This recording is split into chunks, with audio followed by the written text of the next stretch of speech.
Shalom Ouvracha. Grâce à Dieu, c'est le plaisir. On voit des nouvelles têtes.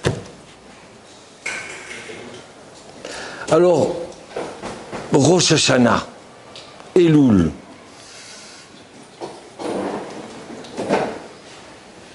Vous savez qu'il y a un midrash extraordinaire qui dit que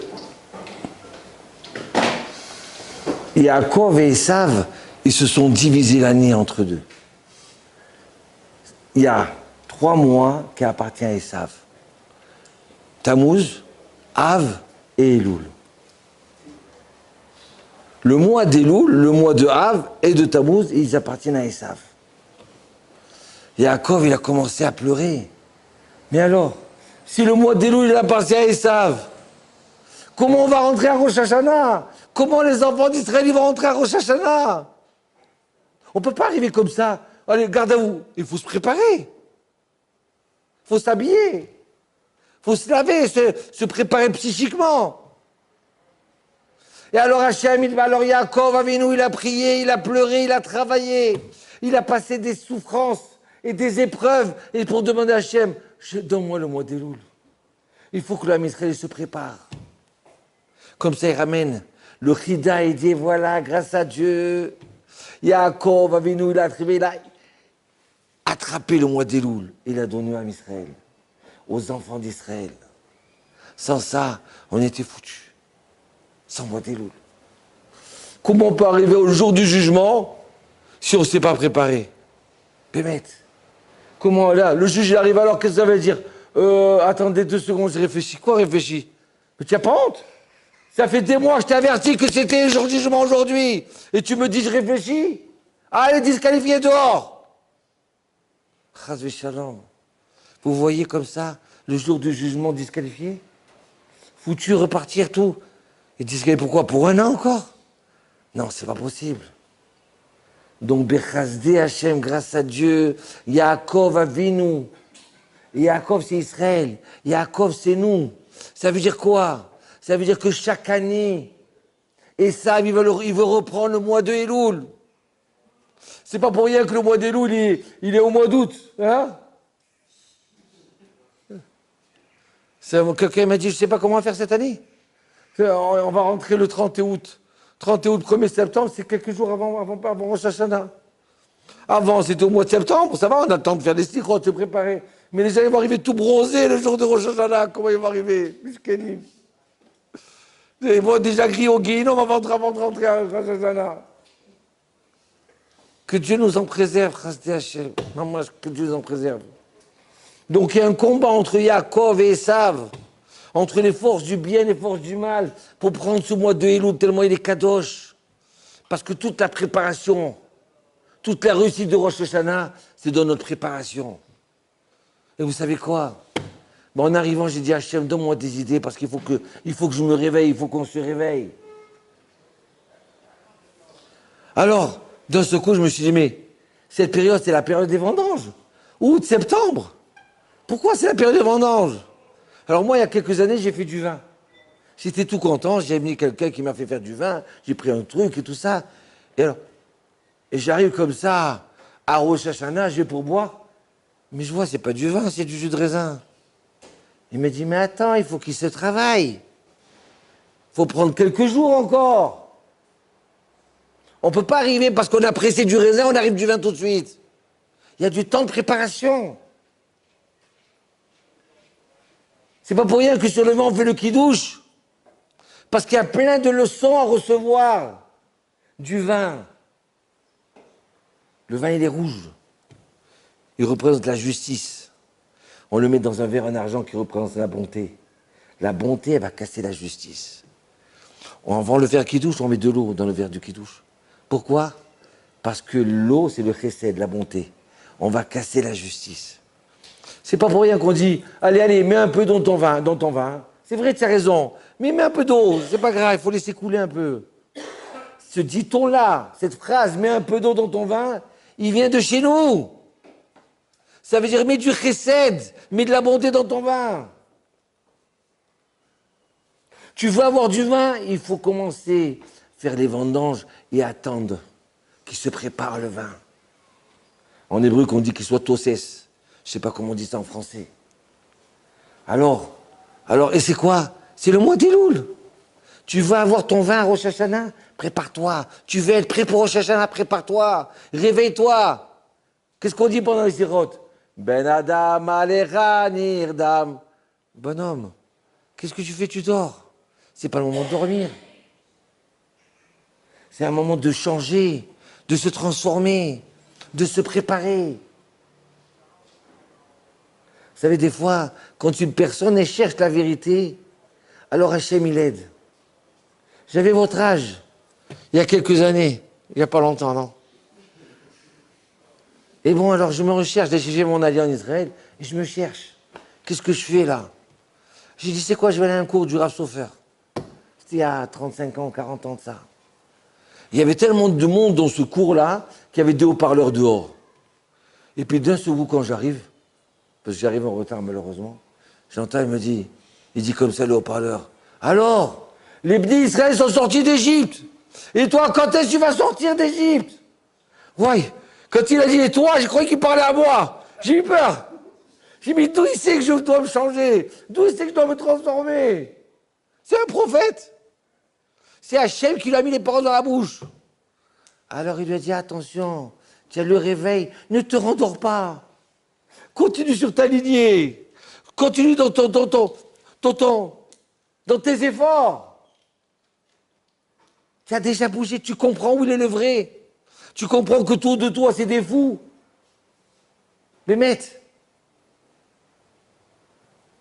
tu les vois les gens en train de courir à droite, à gauche, avec leur portable, vers tout, tu sais pas. Ils ont tellement de communication qu'ils ne savent même plus communiquer. Même à lui, il s'oublie, il ne sait pas où il est. Donc alors, tiens, réveille-toi, il m'a dit. Les Bnei Israël sont sortis d'Égypte, et toi, qu'est-ce que tu attends pour sortir d'Égypte? Et maintenant que tu te réveilles, continue dans ton réveil. Ouais, vous savez quoi? J'ai mon cœur comme ça épaté. Je dis, mais il a raison. Il parle pour moi. Hachem, il parle dans la bouche. Et Bechazde Hachem, à Kodesh Hu, il m'a aidé. Et j'ai pris comme ça ces efforts le mois d'Elul, juste avant Rosh pour se transformer. Et voilà que, il y a quelques années, j'arrive à Marseille. Et d'un seul coup, je rencontre un copain à moi.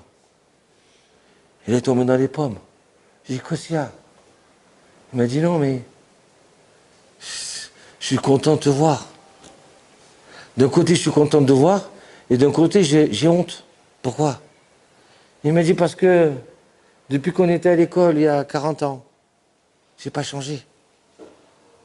Et toi, tu t'es transformé. Alors, j'étais pas orgueilleux de cette situation, parce que chacun de nous, on doit se transformer. Vous savez pourquoi l'homme, il grandit sur 2 pieds et pas sur 4 pieds? Parce que l'homme, il doit ressembler à une fusée. Il doit attirer vers le haut comme ça, il doit avancer, avancer, avancer, avancer. On doit se propulser. Toute notre vie, c'est comme ça. Jamais vers marche arrière. Oui, on réfléchit avec son rat, bien sûr. On doit réfléchir, des fois on fait des erreurs. Mais si on est dans la bonne direction, si on est sur le bon rail, alors vas-y, on avance. Il ne faut pas avoir peur. Il faut casser son système. Alors, vous savez qu'à Rosh Hashanah, il y a quelqu'un qui est né. Un grand anniversaire. De qui c'est l'anniversaire Rosh Hashanah? Hein? Adam Arishon. Le premier homme de l'histoire, c'est Rosh Hashanah. C'est son anniversaire. Il est né à Rosh Hashanah. Ça veut dire quoi? Ça veut dire qu'il a eu son mazal à Rosh Hashanah. Ça veut dire qu'à Rosh Hashanah, on peut changer notre mazal. Parce que si l'homme, avec un grand H, il est né à Rosh Hashanah, nous on est descendants de l'homme. Donc à Rosh Hashanah, on peut changer son mazal. Regardez l'année qui est passée. Des fois, comme on voit, celui-là il est malade, celui-là il a perdu de l'argent, celui-là ça. Bon, Hachem, la vie elle continue pas. Des milliers de jours. Après 300 et quelques jours, on fait une nouvelle année. Ça veut dire quoi? Allez, fais ton bilan. Allez, change. Transforme-toi. C'est pas terminé ça. Ça y est, l'année avec sa bénédiction, elle va passer. Là, tu vas commencer avec tes bénédictions. Tu peux changer ton mazal. Le Gemara dit, il y a 4 choses qui changent le mazal de l'homme. Des fois, l'homme, il a un décret très dur. Il le sait ou il ne le sait pas. Il y a une semaine de ça, 10 jours de ça, j'ai reçu un coup de téléphone, une Toulousaine. On lui a trouvé une tumeur à la tête. Ah, ils ont des docteurs, ils ont dit ça y est, c'est la fin. On va l'opérer, mais c'est trop compliqué. J'ai parlé avec le mari, il pleurait, les enfants, ils pleuraient. Ça faisait la peine. Alors, je sais quoi, il faut lui rajouter un prénom. Comme la Gemara dit, il y a 4 choses qui changent le mazal de la personne. C'est quoi? La tzahaka, la tzedaka. La tzedaka, c'est quand on prie de tout son cœur. Hachem, ça y est, je reviens vers toi. Hachem, je me change. La tzedaka, c'est quoi la tzedaka? C'est quand une personne, elle a gagné de l'argent. Et puis, tu sais quoi? Allez, je vais le donner à l'autre. L'autre, il a. C'est mon sandwich à moi. Mais lui, il n'a pas mangé depuis 2 jours. Moi, j'ai mangé ce matin. Allez, je lui donne. La tzedaka, elle peut changer son décret. Et encore une troisième chose, c'est quoi? Changer le nom de la personne, le prénom. Donc on lui a rajouté Chaya. Et la 4e chose, c'est quoi? Changer ses actes. Une personne qui change ses actes, elle change son mazal. Une personne qui arrive comme ça, qui étudie la Torah, elle change son mazal. Aïe, aïe, aïe, aïe, aïe. Eh bien, vous savez quoi? Ils l'ont opéré il y a quelques jours. Déjà, dimanche, elle est rentrée à la maison. Grâce à Hachem. Des pleurs qu'on croyait que c'était la fin. Eh bien, grâce à Dieu, la famille, elle a prié. On a changé le nom. On a prié de tout notre cœur et voilà, grâce à Dieu. Donc, le mazal est à Rosh Hashanah. On peut changer son mazal. Mais plus la personne, elle se prépare, plus elle ne dort pas. Il nous reste que quelques 10 jours avant Rosh Hashanah. Plus on se prépare. On reprend le mois d'Elul à Esav. D'accord? Les gens, ils arrivent des vacances. J'ai dit, alors qu'est-ce qu'il y a? Il m'a dit, je suis cassé en 2. Je suis fatigué. J'ai dit, alors pourquoi tu es parti en vacances? Parti en vacances, c'est pour se reposer, pour se détendre. Yaakov Avinu, il a repris. Et nous, on reprend le mois d'Elul à Esav pour se préparer à Rosh Hashanah. Regardez, aïe, aïe, aïe. Donc aujourd'hui, on ne doit pas dormir. Rosh Hashanah, si vous avez bien le mot, Rosh Hashanah, Shana, ça veut dire dormir aussi. Shana, ça veut dire chinouille. On doit se réveiller, on doit se transformer. La Gemara dit, à Rosh Hashanah, la parnassa de l'homme, elle est décidée à Rosh Hashanah. Alors les gens disent, ah oui, la parnassa, il faut que je prie fort. Bien sûr, il faut prier. Mais pourquoi nos sages nous enseignent? Qu'est-ce qu'on s'en fiche, nous? On vit pour la parnassa. Il y a 2 choses beaucoup plus importantes que la parnassa. Et là, tu veux parler avec une personne, il faut lui parler dans son langage. Tu ne comprends pas c'est quoi Rosh Hashanah. Mais Rosh Hashanah, c'est la vie de tout. C'est la vie de la parnassa. C'est la vie sur ton shidour, ton mariage, ta santé. Tu vas avoir des enfants, pas avoir des enfants. Tout se décide à Rosh Hashanah. Si tu comprenais c'est quoi Rosh Hashanah, toute ta vie, elle peut changer et se transformer dans le bien à Rosh Hashanah. Rosh Hashanah, la tête du changement. Rosh, c'est la tête. Hashanah, c'est le changement. C'est la tête du changement. On va changer son mazal. On va déchirer les décrets mauvais qu'on a eus jusqu'à maintenant. Qu'on était bichet neuf, tordu. Non, ça y est, on va retourner dans la joie. Et alors les gens, ils ne comprennent pas. Alors on lui dit, c'est quoi? La parnassa, elle est décidée à Rosh Hashanah. Tu comprends ça? Ah oui, je comprends. En vérité, c'est pas que la parnassa, c'est tout. Tout. Donc alors, il faut se lever comme des lions. Et se préparer. Et se préparer à Rosh Hashanah. Alors d'un côté, c'est vrai qu'on va être jugé. Qui c'est qui veut le livre de la vie et de la mort? Qui c'est qui va vivre? Qui c'est qui va mourir? Bémet. Voilà, ce soir, je fais 2 ascarotes. De 2 femmes tzadkaniotes. D'accord? Qui sont décédées. C'était des Rosh Hashanah avant. Vous savez ce que ça veut dire quoi? La vie et la mort. Hier, pareil, quelqu'un m'annonce au téléphone, faites un pidjon, faites une prière. On vient de découvrir à ma tante une tumeur au cerveau. Aïe. Mais quand est-ce est décédé? À Rosh Hashanah, tout ça. D'accord? Rosh Hashanah, c'est la tête de toute l'année. C'est l'ADN de l'année. Voilà, j'ai trouvé le nom.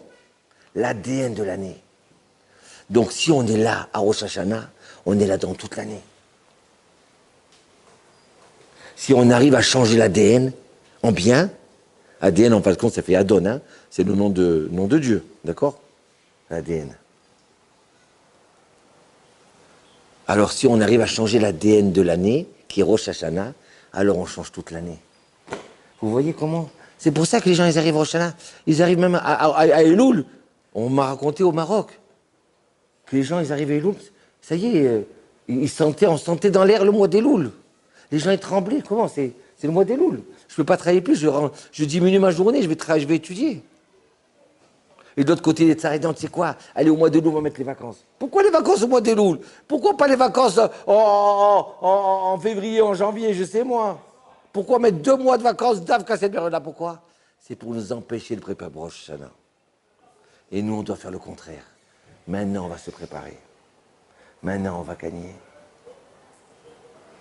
Donc alors, quand on comprend bien qu'on a la chance, ici, d'être ensemble en train de discuter, de réfléchir, il y a des gens, les pauvres, ils n'ont pas la chambre.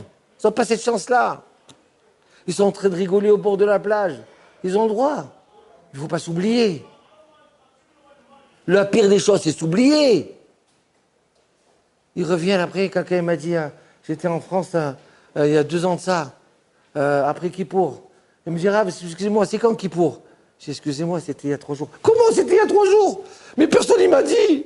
Personne ne m'a dit, c'est trop tard. Il allait tomber dans les pommes, le type. C'est ce jour que je fais.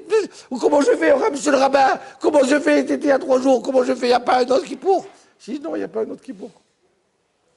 Il allait tomber dans mes bras. J'ai eu peur qu'il meure. J'ai dit, attendez, il y a une autre solution. On a une solution. Donc c'est dommage. De la même façon qu'on doit regarder dans le calendrier quand est-ce Rosh Hashanah Kippour, de la même façon, nous, on doit se préparer. Alors sortez de votre tête, ça y est, terminez les plages, terminez un truc, à gogo, tous ces fantasmes et ces illusions qui nous amènent à quoi? À être un peu plus noir que noir, un peu plus bronzé. Et après c'est tout passé, hop, on rentre dans le système de la vie, ça y est, les vacances sont terminées, boulot, dodo, métro, ça y est, on continue la vie. C'est ça la vie? Sortez de là et réveillez-vous. Alors d'un côté, on a la crainte à Rosh Hashanah, et de l'autre côté, on nous dit on mange des simanim. On va manger une pomme, que cette année elle soit douce, elle soit douce. Je n'ai pas compris. On a peur ou qu'est-ce qu'on fait là? Comment on s'est fait? On s'habille tout beau à Rosh Hashanah. Moi je pensais que Rosh Hashanah c'est comme Tisha B'Av, on a peur, on pleure. Eh bien il y a les deux à la fois. D'un côté, on a la crainte, parce qu'il faut avoir la crainte que le roi il est là. Ça y est, le roi il est là. Comment tu vas jouer au billes devant le roi? Tu ne joues pas au billes. Et de l'autre côté, tu dis voilà, cette année, monsieur le roi, Hachem Itbarach, je suis sûr et certain que cette année, elle va être bonne. Allez, je mange une pomme qui va être douce comme l'année. J'ai de l'espoir. Pourquoi? Pourquoi j'ai de l'espoir? Parce que de l'autre côté, j'ai une crainte. Je suis conscient de ma situation. Je suis conscient que je dois être un vrai juif. Je suis conscient que je ne dois pas ressembler à Macron, ou à Hollande, ou à Trump. Ils se trompent tous. Nous, on doit ressembler à Moshe, à Yehuda, à Yosef. C'est à cela qu'on doit ressembler. Donc, qu'on est dans la crainte, qu'on est conscient qu'on est devant le roi, alors en même temps, on a cette joie et une confiance qu'on va gagner. Celui qui est conscient, il est conscient aussi qu'il va réussir. Parce que c'est ça qu'Hachem il veut. Hachem il veut pas nous punir. Il veut juste qu'on se réveille et qu'on se remet sur le rail. Alors dès qu'on est sur le rail et qu'on est en train de chanter et qu'on mange, allez, on va manger les sésames, allez, on va manger les grenades, allez, c'est bon, ça doit être bon. On doit espérer. On doit être dans la crainte et on doit être dans l'espoir. C'est ça la grandeur de la Torah. C'est comme ça qu'Hachem nous aime. Vous savez quoi, ça ressemble à quoi? Je vais vous expliquer. Un jour, j'ai vu une image extraordinaire. J'ai vu mon fils comme ça, et monter sur la table. Et sa mère, qui est ma femme, elle lui dit « Attention, tu vas casser le vase en cristal !» Et lui, il rigole.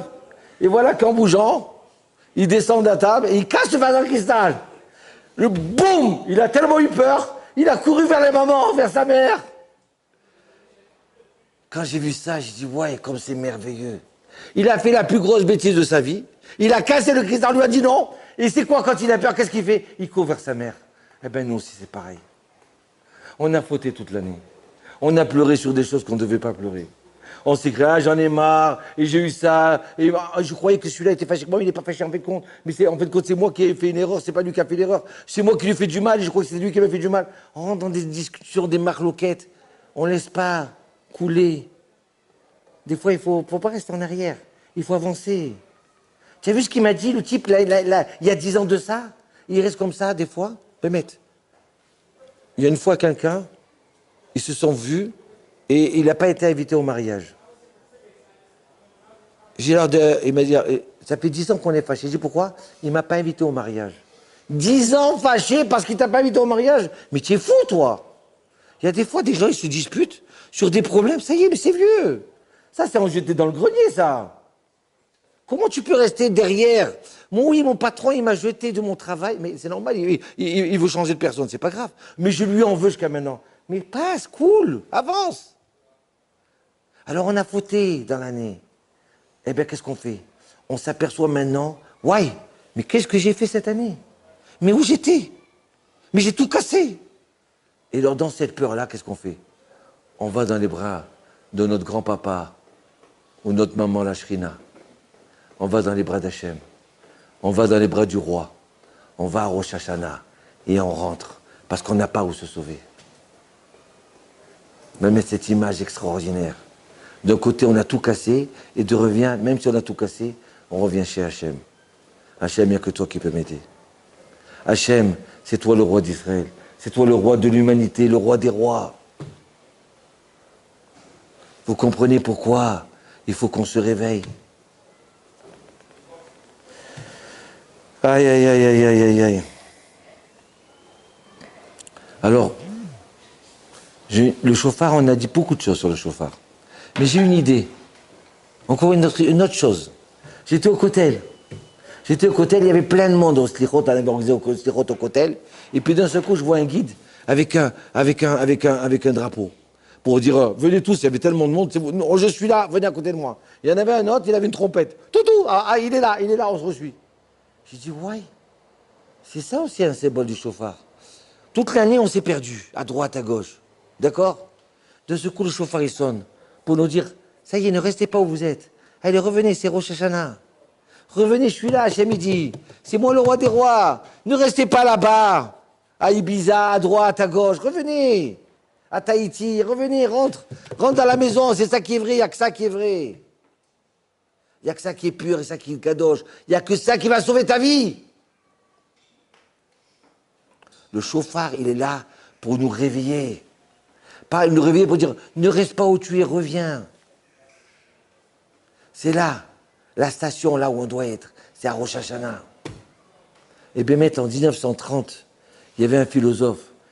Malheureusement, en Europe de l'Est, il y avait une assimilation tellement grande que les gens huppés ne voulaient pas rencontrer des juifs. Et ils n'aimaient pas qu'on disait qu'ils étaient juifs. La mode, c'était quoi? C'était de se convertir au christianisme. Alors, un certain philosophe, il a décidé, dans les salons de Berlin, de se convertir au christianisme.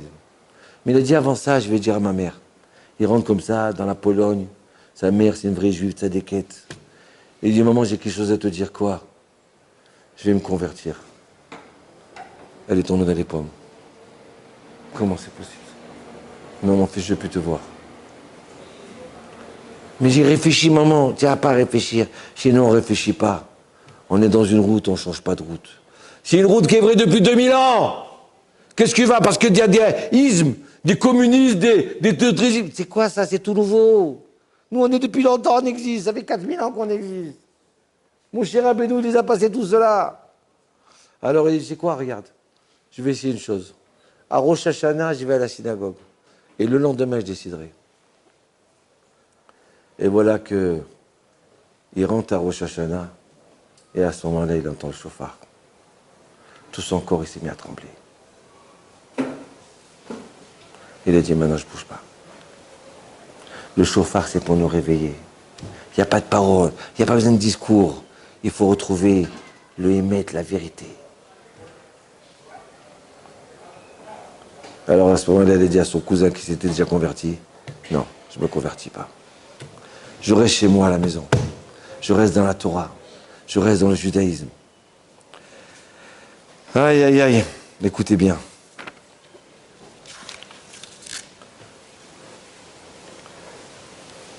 Le Rav Salinter, un jour comme ça, il était à Paris. Et il s'est arrêté aux Champs-Élysées. Il y a presque plus de 100 ans. Il a demandé un verre d'eau. Il avait soif, son chamache, il est parti demander un verre d'eau. Ils lui ont dit un verre d'eau, c'est 10 francs. 10 francs. Mais ça coûte 20 centimes. Il dit, comment c'est possible ça, 10 francs? Donc il a dit au chamache, demande-lui c'est quoi. Il dit, monsieur, vous savez pas, il y a le cadre. Vous êtes dans la rue la plus importante. Et les meubles. Regardez le cadre, c'est pas le même cadre, c'est pas une auberge toute simple. Donc on paye le contour. D'accord. Donc alors il a bu le verre et puis à un moment il a vu des gens tout simples, habillés comme ça en train de boire. Il a dit, je comprends pas. Et eux là, comment vous êtes des gens simples, vous payez 10 francs le verre d'eau? Et en plus c'est pas de l'eau, près du café, tout ça, c'est encore plus cher. Oui. Il dit non monsieur le rabbin, je m'excuse, mais nous on travaille ici, on est les serveurs, donc c'est tout gratuit. Aïe, aïe, aïe, aïe, dans ce coup, le Rav Salinter dit, aïe, aïe, aïe, regardez ce monde-là qu'Hachem il a dirigé, qu'Hachem nous a donné. Chacun doit rendre des comptes et chacun doit payer.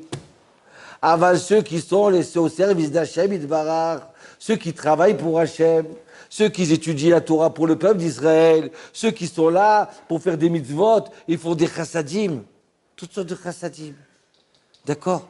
Ils sont au service de Dieu. Venez, ils disent à tout le monde, viens étudier à la maison. Viens prier à la synagogue. On a dit, tu sais quoi? Je vais mettre à Ramoth. Vous savez pas les gens extraordinaires qu'il y a à Ramoth. Il y a quelques mois de ça, je rencontre une personne, je le vois vendredi après-midi, 2 heures avant Shabbat, aller-retour, Bar-Ilan, Ramoth, Bar-Ilan, Ramoth. Je n'ai pas compris. Et à ce moment-là, j'ai demandé, je lui ai dit, écoute, excuse-moi, qu'est-ce que tu fais? Il me dit, écoute, Hachem, il m'a donné une voiture. Cette voiture, elle n'est pas pour moi. Et 2 heures avant Shabbat, des fois, même il y a des gens qui sont pauvres, ils n'ont pas d'argent. Ils doivent se préparer pour Shabbat, mais ils n'ont pas d'argent. Et ils ne peuvent pas prendre un taxi. Il n'y a plus de bus maintenant. Alors qu'est-ce qu'on fait? Et même si on a l'argent pour prendre un taxi, à la dernière heure, tout le monde cherche des taxis, donc il n'y en a pas, il n'y a pas assez. Donc alors, ils sont angoissés, ils n'arrivent pas à la maison à temps. Donc qu'est-ce que j'ai fait? J'ai dit, moi j'ai une voiture. Moi, là, je vais me préparer bien avant Shabbat, je vais aller au mikvé, me laver et tout. Et 2 heures avant Shabbat, je vais en station, c'est à la station du bus, et je vois qui c'est qui veut la remonter, je les dépose à Ramoth. Voilà, je fais du chesed, je fais la bonté, regardez. Regarde. J'ai rencontré, j'ai dit, c'est merveilleux, mais c'est merveilleux, mais celui-là, Hachem, il ne va pas le prendre à lui, à Rosh Hashanah, il ne va pas le tuer, pourquoi? Il a besoin de lui, il est à son service. Vous comprenez? C'est ça qu'il dit le Rav Salinter. Il faut s'occuper, quand tu t'occupes de la collectivité. J'ai vu que un tzaddik, un Tamid Chacham, que vous connaissez, je ne dirai pas le nom. Il est parti à la retraite. Je lui ai dit, qu'est-ce que tu fais? Il m'a dit, ce jour-là, j'étudie avec celui-là, ce jour avec une autre, et puis des fois, je viens, et un jour, une matinée dans la semaine, je vais dans les hôpitaux. Je vais voir les gens qui ne comprennent pas l'hébreu, donc leur expliquer, les aider, les réconforter. Je vais faire du chesed. Ça, c'est des gens qui sont au service d'Hachem. Quelqu'un qui prend une Gemara, qui étudie, et qui dit, c'est quoi? J'ai envie de dormir. Mais je vais étudier, pourquoi? Pas pour moi. Je vais étudier pour protéger les soldats d'Israël. Je vais protéger le peuple d'Israël. Le peuple d'Israël est en souffrance. Il y a des gens qui sont malades. Mon étude à moi, elle va aider quelqu'un à guérir. Ouais, c'est extraordinaire ça. C'est ça que veut dire ça, Salinter. Le Rav Salinter, il dit, si on est les serveurs d'Hachem, les serviteurs d'Hachem, donc Hachem, il a besoin de nous. Donc il ne nous prend pas. Une autre chose, il a dit, le Rav Salinter, une fois il est rentré à 2 heures du matin, il est sorti de la yeshiva pour rentrer à la maison, il voit le cordonnier en train de travailler. C'est tard. Mais bientôt c'est les slichot. C'est qu'est-ce que tu fais?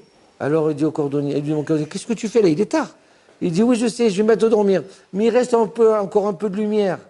La bougie, elle ne s'est pas encore éteinte. Tant que la lumière est allumée, donc je peux encore réparer. Les chaussures, je peux réparer. Tant que la lumière est allumée, je peux encore réparer. Et d'un seul coup, le Rav Salinter, ça lui a fait toc-toc dans la tête. Il dit quoi? En hébreu, ça sonne fort. Kolzman tchaner de like, efshar letaken.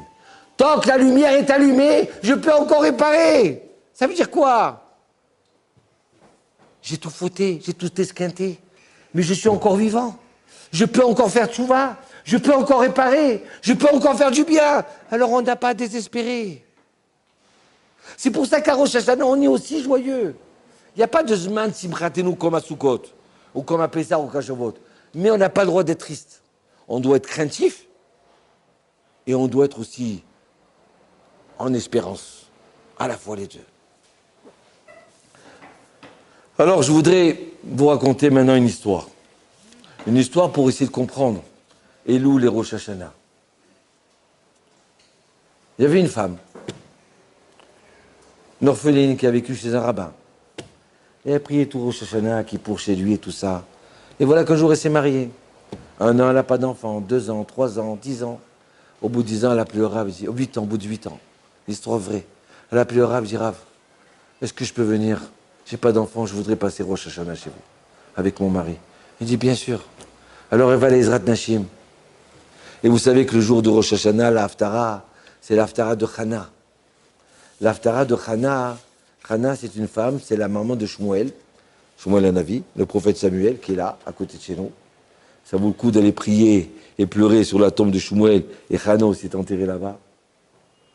Et Chana, le Midra, la Torah, c'est écrit comme ça, dans le Sefer Shmuel, que Chana, elle s'est mise à pleurer. Elle dit Hachem, tu m'as donné un ventre pour avoir des enfants, je ne peux pas avoir des enfants. Baro Tivke. Et à ce moment-là, quand le rabbin il disait l'Haftara, la femme, la jeune femme, ça fait 8 ans qu'elle n'a pas d'enfant. Elle entend comme ça ce passage. Ce passage qu'elle attendait tellement. Je suis là pour avoir des enfants. Hachem m'a fait femme, pourquoi? Pour avoir des enfants. Et je ne peux pas avoir des enfants. Et quand elle entend Hana dans l'Haftara qui pleure, elle est explosée en pleurs. Vous savez quoi? Toute la communauté, toute la synagogue, ils ont éclaté en pleurs. Ils ont entendu cette femme pleurer. Sans s'arrêter de pleurer. Des gens comme ça, que ça sort comme un volcan du fin fond du cœur. Alors à ce moment-là, tout le monde s'est mis à pleurer. Et puis après, voilà que Eli à Cohen, il lui dit, Hana, t'inquiète pas, tu vas avoir des enfants. Et à ce moment-là, cette jeune femme-là, dans la synagogue, elle s'est mise encore à pleurer. Mais des pleurs de joie. Et voilà qu'elle rentre chez elle après Rosh Hashanah. Au mois de Tammuz. 9 mois après. Le téléphone, il sonne chez le Rav. Et le Rav, il lève le téléphone. Et à ce moment-là, il entend des éclats de pleurs. Et elle pleure. Mais qui c'est? Et elle pleure, et elle pleure, et elle pleure, et le Rav, il se met à pleurer aussi. Mais qui c'est? Et elle pleure. Et puis d'un seul coup, derrière les pleurs, elle entend le cri d'un bébé. Il dit Rav, ça y est, Hachem Yitbarach.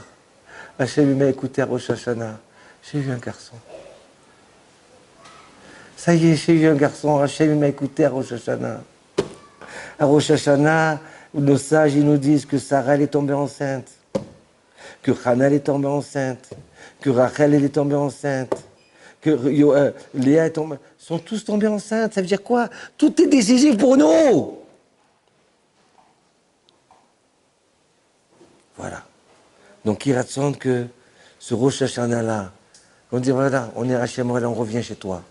Tu es le roi d'Israël, tu es le roi de l'univers. Tu es mon roi à moi. Je t'accepte à Melech HaKadosh. Je veux que tu sois mon roi. Et je veux revenir vers toi.